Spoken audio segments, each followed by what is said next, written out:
Everyone, thanks for meeting us over here today. Worked out with locations and schedules, so we appreciate that.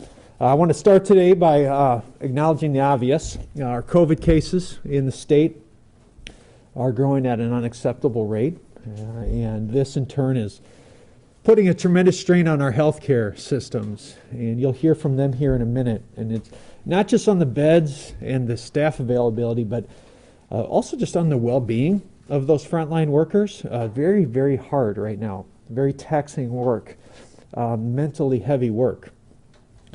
And so what I want to do kind of to kick things off is, as we always like to do, just look at where our numbers are for the last 2 weeks. And you probably know all these because you as the media have done a great job covering them, but I would just probably point out, the number we continue to watch pretty closely is where we sit with those hospitalizations and where we sit with bed capacity. And as you can see with that, there's been a little bit of growth, but fairly flat, maybe about a 5 to 10% movement in that hospitalization number in the last 2 weeks. And remember, what you're looking at here is just the Sioux Falls area. This is not statewide data, it's just for Sioux Falls. So the surge plans are in full effect that our systems are executing. And remember our original goal of flattening the curve. We don't use that much anymore. 15 days to slow the spread. Remember that one? The goal of that, again, was to ensure that this number stays low so that when there are heart attacks, when there are critical surgeries, when there are COVID cases, we have bed availability. And so that continues to be the goal, but I will say today, that bed capacity is very, very limited, okay? It's become also very challenging to try and message or mandate the appropriate behavior that we need from our community.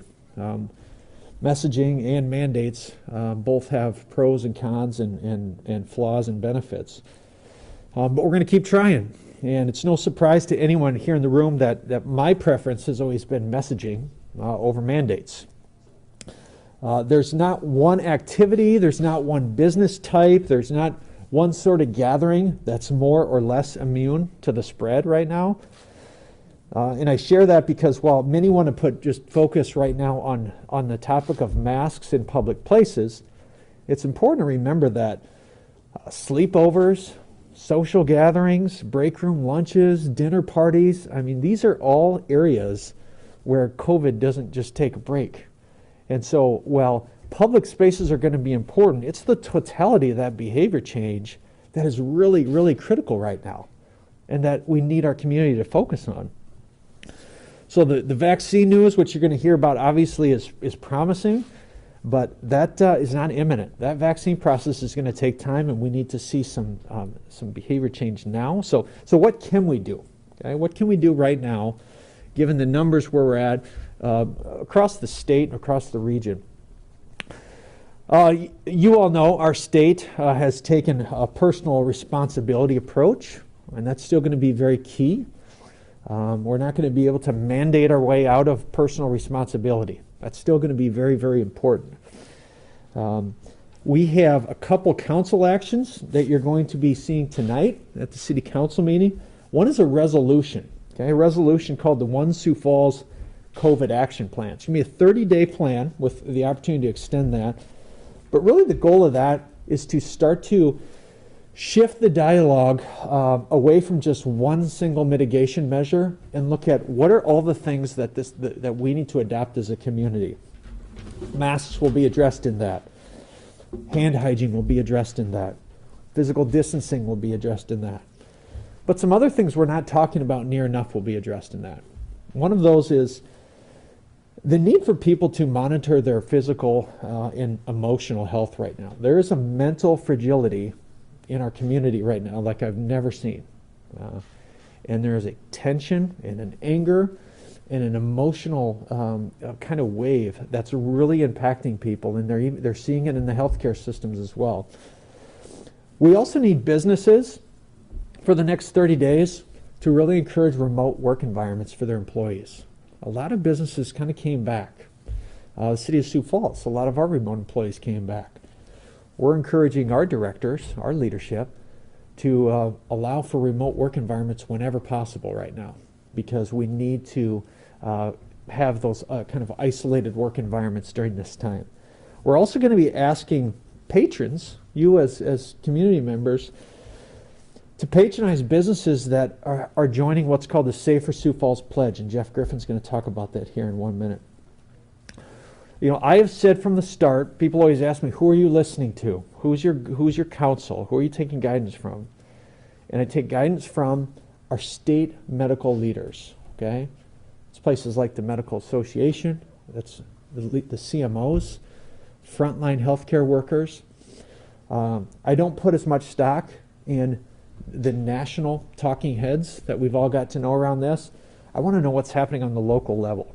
In the past couple days, our healthcare partners have, for the first time, asked for a mask mandate in the city.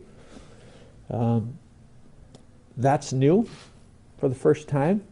So that will play into account at the mask reconsideration vote tonight. That will be on the agenda. That the vote from last week will be reconsidered. In addition, I also expect a no penalty amendment to be brought forward for that mandate, which will remove a penalty if there is a mask mandate in place. Several communities have adopted that strategy. So with those developments, with those changes, I support the council's decision to reconsider that tonight. And based on what I know as I stand here today, I expect that will likely pass tonight. Last thing I'll say, I'm continuing to work hard to keep the mayors, at least in this region, somewhat unified on strategies and approaches. Yesterday we had a call with the mayors of some of the largest cities in the state to talk about our individual strategies and how we can stay together in this, because we're starting to see patchwork kind of legislation rolling out. And that's challenging, especially in the Sioux Falls MSA, where T and Harrisburg, Hartford, Brandon, Lenox, Canton, Crooks, Baltic, Del Rapids, what we do in Sioux Falls has a trickle-down effect to all of them, and so we're trying to stay unified. So I've also organized a call with all those mayors tomorrow to try and talk about what the after-action items from our council meeting will have to look like in their communities and how we can just continue to try and stay unified as mayors across the state. So in closing, we're going to be moving to weekly updates going forward every Monday, 1:30. Every Monday at 1:30 for the next several weeks. There's enough going on that I feel we have to move to that. We're trying to be very transparent and accessible on this. And so I would also encourage the media, if there's needs or requests or information that you need outside of this weekly meeting, please reach out to our office and we will get you the answers you need. So I'm going to turn over to Jeff Griffin. He's the president of the Greater Sioux Falls Chamber of Commerce to talk about that Safer Sioux Falls pledge that we're going to be enacting. Jeff? Thank you, Mayor. Thank you guys all for being here this morning. I'm very excited to share with you the launch of a new initiative we are calling Safer Sioux Falls. The Greater Sioux Falls Chamber of Commerce, together with our partners of the City of Sioux Falls and the Sioux Falls Development Foundation, are asking businesses to make a pledge to safe practices in the workplace that will help mitigate the spread of COVID-19. Our businesses have a responsibility to keep their employees and their customers safe, and so many of them have been doing it. It's time to elevate that and celebrate those and promote more of it. The Safer Sioux Falls Pledge is a way for local businesses to publicly state their commitment to helping slow the spread of COVID-19 in our community. The Safer Sioux Falls Pledge includes expectations about the use of face coverings, availability of hand sanitizer, cleaning protocols, and other CDC guidelines. Business owners are invited and encouraged to visit siouxfalls.org/pledge to review the full list of pledge expectations. And I think there's a graphic in the hallway as well that lays them out. Sorry, it looks something like this. Once they agree and digitally sign the pledge, that business will receive access to downloadable graphics that they can use to show their commitment to the Safer Sioux Falls Pledge. The Safer Sioux Falls Pledge allows us to celebrate and promote those businesses that take the pledge. Every business that signs the pledge will be added to our online listing. As a chamber, I know we've received a lot of inquiries from citizens who want to support businesses that are following CDC guidelines. This list will serve as the resource for those consumers and visitors. We know there are a lot of businesses that are already following all of these recommendations. By taking the pledge and identifying as a Safer Sioux Falls business, this is another vehicle to help them communicate to their customers and employees that they are committed to the health of our community. So the pledge can be taken, or the list of businesses populating it can be viewed once again at siouxfalls.org/pledge. And I want to emphasize, we talk about retail and shopping and the restaurants, but this pledge is for all of our businesses, and they'll be categorized because we want businesses to take care of their employees. And voicing that pledge publicly is going to help increase those numbers all around. We'll take questions together at the end if there are any specific questions about the pledge. Now it's my pleasure, Dr. Allison Suttle, who was on the Bill Zortman show right prior to me this morning, and I appreciated her tee up because she was talking about healthcare workers, and I know Sanford and Avera, I hear it all the time. They're going to do what they do and take care of people. This pledge is what businesses can do to help bridge that gap until we get these numbers down. We used to talk about sending one family member to the store for groceries. We need to remind ourselves of those things. So it's my pleasure now to pass it off to the medical professionals. We'll start with Dr. Allison Suttle, Chief Medical Officer of Sanford Health. Thank you, and thank you, Mayor. So first, I'd like to provide an update about our employees. I'm so proud of all of our employees and all the hard work that they do. They've been at this for months, and it is hard work. And we are having, our surge plans are well underway, and we are doing very well with regards to our surge planning. We will continue to increase our capacity as the needs for our communities to continue to increase. So that is what we do as a healthcare organization. But I love the fact that we're looking at bending the curve and getting back to some of those behaviors that decrease the number of cases, because that really is what will give our health system and our healthcare workers a little more breathing room. All of us know of a nurse or a physician, a care tech, an individual that works in healthcare. These are our neighbors and these are our colleagues, and they are working very hard to keep us all safe. We need to have the businesses in Sioux Falls join this effort, and actually each one of us to join the effort. I'd also like to talk about the vaccine that's becoming available. There are currently 2 out there that have very high effective rates, which is fantastic. These effective rates are in the 90% range, similar to what a measles vaccine would be. We are ready as a healthcare system. We've got the refrigeration and the freezers that we need strategically placed across our footprint so that we can deliver vaccine to those healthcare providers first and then to all individuals next. We've got the capacity to store up to 1 million doses of this vaccine. So we will be ready. So hope is coming and the opportunities are coming. The other opportunity I would mention is that we are prepared now in our medical system, throughout our medical system, to deliver an IV or an intravascular infusion for a treatment for COVID that's done prior to hospitalization. So high-risk individuals, those that are likely to be hospitalized with COVID, there's now a medication that we can give at an earlier time point. So we will be deploying that starting this week and into next week, and we hope that that will help to decrease those hospitalization rates. But it still all boils down to personal behavior and personal responsibility.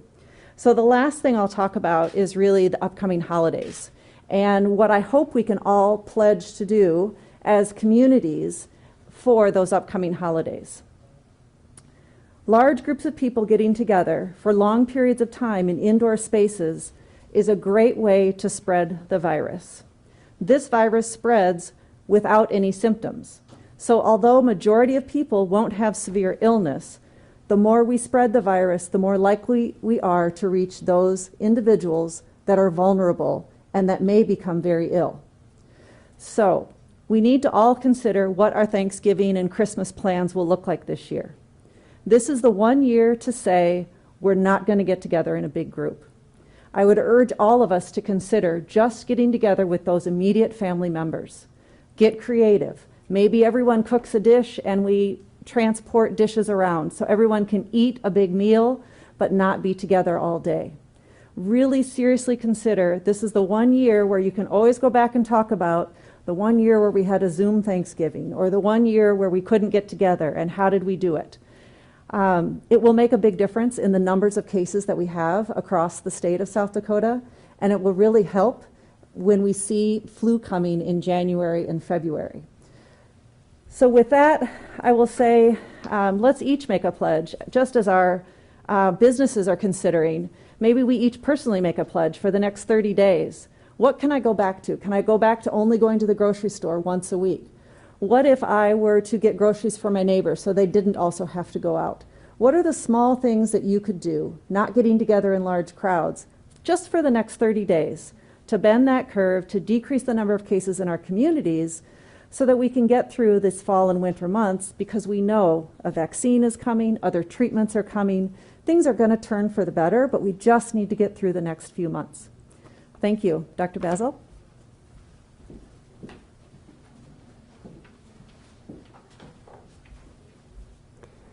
Thank you, Dave Basil with Avera. First off, Mayor and City Council, thank you for all the efforts that you're doing on our behalf to control the spread throughout the city and throughout our area. Your work is appreciated and sometimes not a very thankful job, I'm having a feeling at this time, so thank you for your efforts.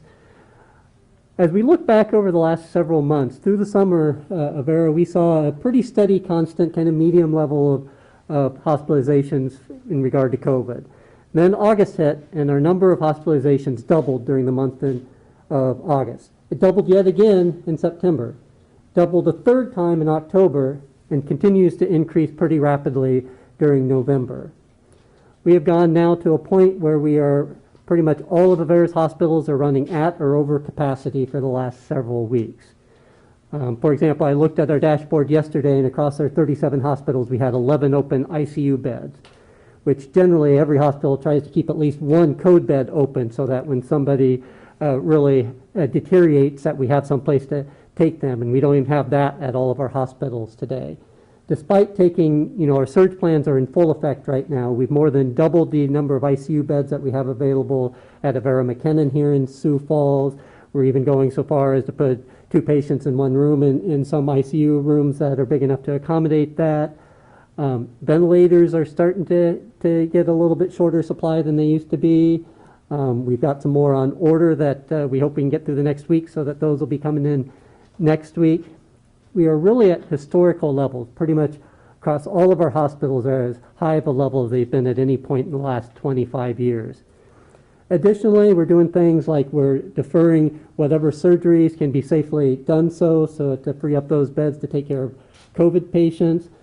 We're in many of our communities, we are partially shutting down clinics so that we can bring those physicians and staff into the hospital to care for hospitalized patients.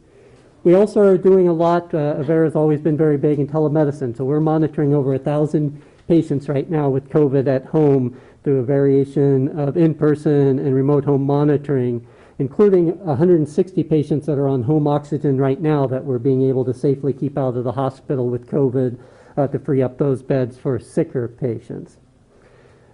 And so I agree, we've taken a lot of efforts, but it's time to take that next step, because the numbers continue to increase. What we're doing right now is not enough, and the numbers continue to increase.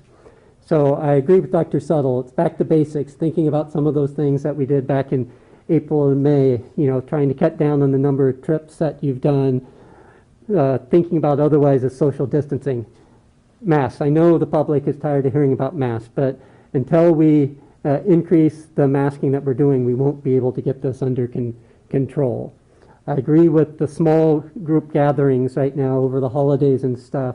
Really need to rethink a lot of those type of measures. And then lastly, the isolation and quarantine procedures. If you have symptoms and there's a possibility that you may have COVID, then you need to isolate for those 10 days. You need to isolate when you're getting those test results back. If they're positive, you're isolated for the full 10 days.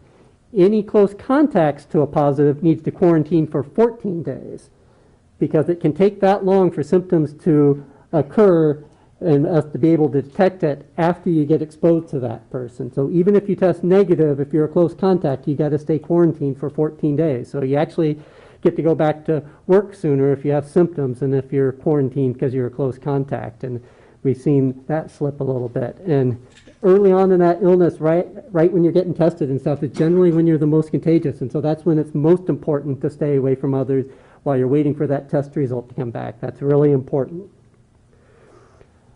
Then the last thing that I'll say is just a heartfelt thank you. Thank you to workers of all kinds, whether that's grocery stores, teachers, protein plant workers, retail of all type, going out there and putting it on the line every day. Thank you guys so much. We appreciate what you're doing. But particularly healthcare workers. We're seeing a lot of stress, workers having to work double shifts, working jobs that they normally don't do, to handle different types of patients than they normally do, handle more patients than they normally do. And just the amount of effort, the amount of caring, the amount of hope that I see in these individuals is just remarkable and heartwarming. And I just want to put a thank you out there to them that we recognize what you're doing and we appreciate it. So with that, I'll turn it back over to Mayor, I think, for questions and answers. All right, do you have any questions for myself, the physicians, or Jeff? Yeah. Maybe a small difference, but you said you supported the reconsideration of the mask mandate. Are you in support of the mandate as it's currently written, minus the penalty? Well, the question was, is the mayor in support of the mandate, the mask mandate? Well, again, a couple things, like I mentioned, have changed in the last 2 days. One, I just got a letter of support from the State Medical Association saying that they support a mandate. That's new. They haven't done that to date. And mentioned also one of our healthcare partners said they now support a mask mandate. Those were two things that I mentioned last week when I voted against this, that none of our healthcare partners have asked for this yet. And that's who I'm really relying heavily on. The other thing is the enforceability and protecting law enforcement in this is a big concern of mine. And so with the removal of that, as well as that change in the position of those healthcare partners, I would very likely support it, but my hope is that the council has figured out a way to do this without putting it on my doorstep again tonight. So we'll see what happens tonight, but that would be my expectation on the council. Other questions? Question for the chamber.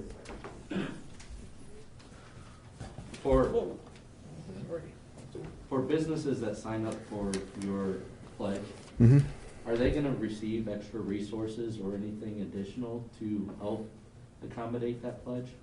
Yeah, so we've been providing resources, all we have, to everyone, chamber and non-chamber member for that matter.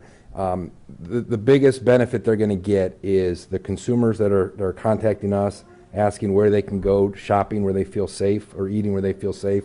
We'll now have that list ready for them to look at. And I do think there's a real strong energy in that unified voice of our businesses, including our major employers. Yeah. Any other questions today?